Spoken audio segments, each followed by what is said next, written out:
Well, hello and welcome to all of our Gold Learning viewers. I'm Fiona Lang Sharp, IBCLC Director of Communications here at Gold Learning. I have the absolute pleasure and a little bit of a giggle to be sitting down here today with Dr. Amy Brown, and she'll tell you why in a moment, why we were laughing. But welcome back, Amy. It's great to have you here at Gold. Thanks for having me back. And truly, there's a story behind all of that. It is about the hedgehog. Quick update, please, Amy, on the hedgehog. He's doing fantastically. He's now the equivalent of a teenage hedgehog. He continually looks quite guilty, but he still fits in the palm of your hand, so he's relatively easy. Well, that's brilliant. And so if you want to get further updates on the hedgehog, you need to go to Amy Brown's Facebook page, and you'll see all of the posts there and the updated status. But let's get to everything that we're supposed to be talking about today. And of course, that is about a fabulous day coming up here at Gold Lactation. We have our alumni presentations where Amy will be joining us on January 16th. That's right around the corner, 2018. Can't believe we're going to be rolling that around really quickly here, and she'll be joining us with some incredible speakers that day, including Michelle Emmanuel and Laurel Wilson.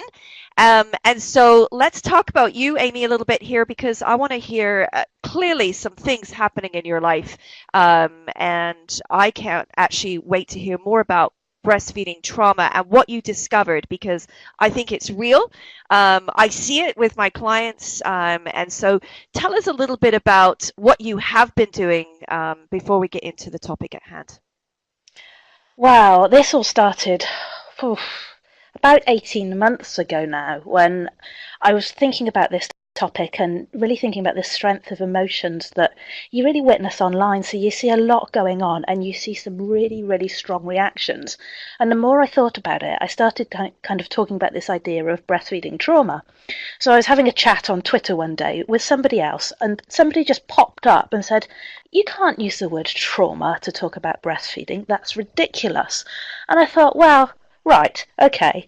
So don't tell me what to do and how women feel, because this was someone who knew nothing about breastfeeding whatsoever. So Right. I sat down, I designed some questions around actually thinking about how women feel, and I was really looking kind of at the literature and thinking, well, this fits, this idea of trauma, it's real, it's there. Long story short, really started looking for women who were feeling very, very emotional, very negative emotions around breastfeeding. And 18 months later, I have the results of the project. Didn't quite expect such a strong response from mums from lots of different places. Wow. Absolutely brilliant that I did get all these responses, but it's taken a good year to really sit down and analyse and read everything. So here we are. Here we are. And so this research project, tell us how many people were involved in terms of actual research, and then you had how many women? I see that you've quoted 3,000. Is that correct? I, when I first started looking at the data, I realised I had about 3,000 women had responded, which was phenomenal. Now, bear in mind that in this questions, I'd asked about 10 to 12 questions and really open-ended answers. So the Wow. scale of the data in terms of the words I have around 400,000 words of data. So Wow. this is why, I know, this is why it's taken me a year to analyse it, and that's been working on it constantly.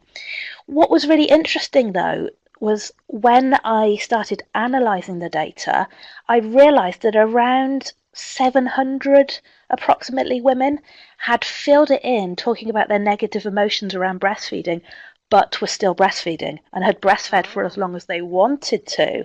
So for the time being, I've kind of bundled them up and put them aside for a moment, thinking I'm going to go back to that.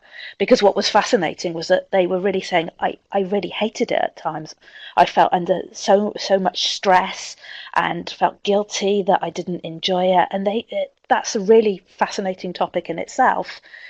But what I'm presenting here is going to be around 2,200 women who really wanted to breastfeed but couldn't do so as long as they wanted to. And what makes a particularly interesting part of this is I didn't put any age limit on that. So I said, if you still feel negative about your breastfeeding experience, I want to hear from you. So I had lots of mums with babies who were 6 weeks old, a year old, but I think the oldest baby in the research was actually about 24 years old. So the mum was still, she said she was still feeling it. As soon as she Right. started thinking about it, it's like she was right back there, just to show the scale and the long lasting impact of all of this. Yeah, so incredible because we've looked at birth trauma for quite some time, but Yes, we've really neglected the area of breastfeeding, and I mean, it's been controversial at best. And of course, you know that you study and have written extensively about that. But the fact that it impacts women, we're looking probably at post-traumatic stress syndrome. I'm assuming, trauma, long-term effects clearly because you're seeing it. definitely. And the more I'd kind of known that this was kind of occurring for a while, and I'd known about birth trauma, and I'd done a little bit of research on birth trauma with my students.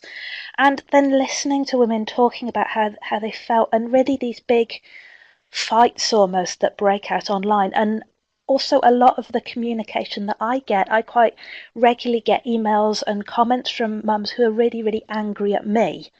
And I suppose that if I read it straightforward, that they're being Right. quite malicious and nasty, but actually they're hurting. They're traumatized. This Absolutely. is a real trauma reaction, and I am the kind of target of that because what I say can Sure. trigger emotions for them. So I started looking just at models of trauma because I'm a psychologist by background, and when you look at different mental health kind of diagnoses and kind of diagnosis for trauma, they have these kind of set kind of symptoms like have you experienced 5 of these or 2 of these or must experience this. And I opened the post traumatic stress model and just thought that's it. It is a trauma. Yeah. The other thing that I've been thinking about just in the last few months is it fits with trauma. It also fits with a very complex grief reaction. So, mum's a lot talked about in the survey about mourning the loss of breastfeeding, that it was like a grief. And we know about that.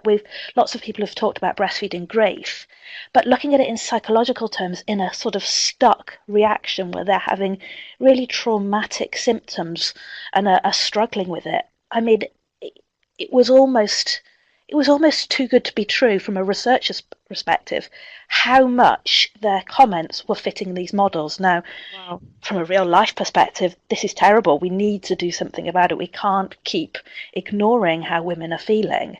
And there's trauma healing, there's all sorts of things that you have for other events that happen in your life. So why not this? And that's one of the things that I'm going to be talking about. How can we actually fix this? Or at Yeah. least not fix it, make it better? Because that was a key thing that women kept saying to me. It's like, well, I'm not entirely sure you can fix it, but you can help me work through it. Yeah. So the kind of idea that they might never actually really get over it, but they can find a way to live with how they feel and feel those symptoms a lot less. Yeah. No, I think it's fantastic. Again, from a research point of view, that we're seeing this data because clearly it's going to help us grow.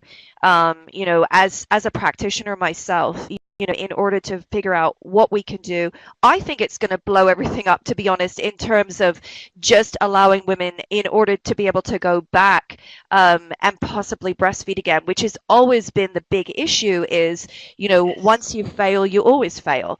And so, there's no space to get back in there. Now we do No. know that women go on to be successful, but I think it is so hard when you don't deal with one situation and you're trying to muddle your way through, say, a second breastfeeding situation and wondering why you don't feel great about it, because you have been successful. Completely. Yeah, This is one of the things that really quite shocked me because I wasn't expecting it.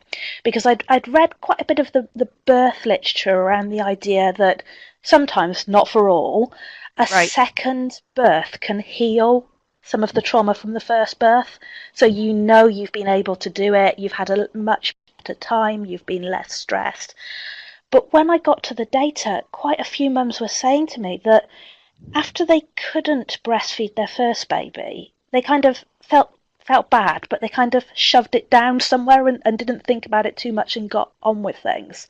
Then, if they had a second baby and they were able to breastfeed that baby, somehow it all came tumbling out at that stage that they Yeah. felt such guilt and anger about their first situation, and it seemed like a real trigger point. So it just showed how important it was to get it right that first time. Yeah. Related to that, the other group who really struggled, and there are only a few mums that talked about this, but their experiences are so vital that the mums who did have a relatively easy experience the first time and then really struggled with the second baby. And there were three women, I think, who were huge breastfeeding advocates. They breastfed their first baby.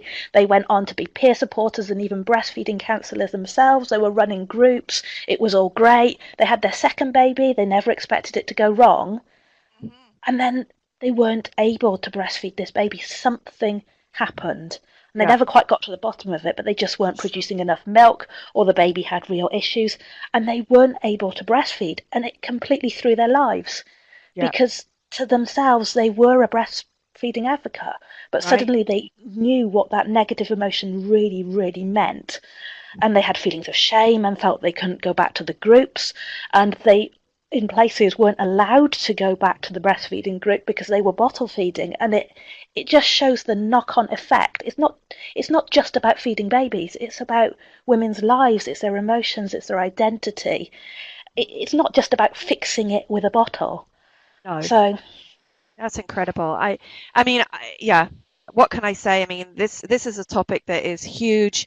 I'm excited that you're coming, that you've addressed, like you've started to address it. The research is in, and I know that it will take a tremendous amount of time to, to get everything in place. But here we are, we're going to start tackling it. And I'm very proud to say that, we have you here at Gold doing that. So thank you. I know we could talk for a long time, but our time has come to an end here, and I'm excited to talk to you some more, Amy. So, to our listening audience, again, quick reminder: we'll see you on the 16th of January with all of our speakers, including Dr. Amy Brown, and we'll be talking about breastfeeding trauma. How can we recognize and support mothers who wanted to breastfeed, but they were unable to meet their goals? So thank you again, Dr. Amy Brown, for being with us here today, and to our listening audience. Bye bye for now, everyone.